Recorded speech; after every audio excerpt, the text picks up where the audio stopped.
Lahat po tayo pinaglaban ni Kiko Pangilinan.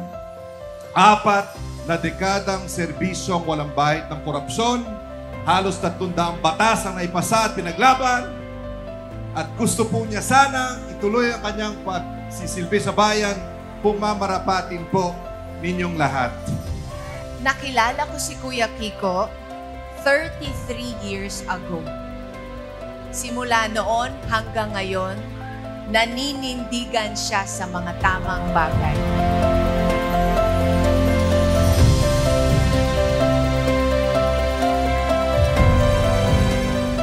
Sana po itong May 12, iboto niyo po si Tito Kiko Pangilinan para sa tunay na pagbabago, tunay na trabaho na walang nilalagay sa kanyang sariling bulsa.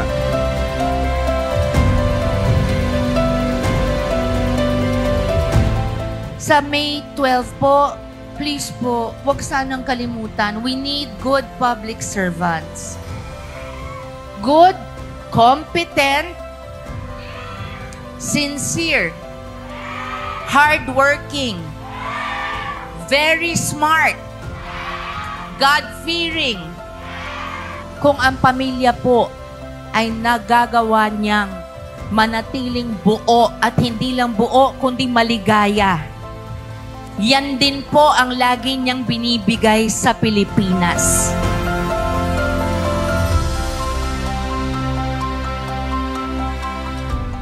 Ako po si Kiko Pangilinan.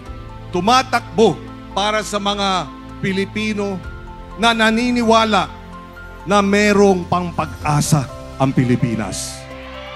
Ako po ay tumitindig para sa mga magsasaka, mangingisda, para sa murang pagkain, para wala ng gutom, para ang taong bayan ay makikinabang ng husto.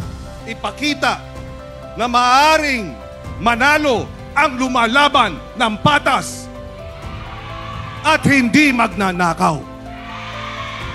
Jensan, tulungan ninyo akong ipanalo natin ang tama. Magandang gabi sa kanilang lahat at maraming salamat po.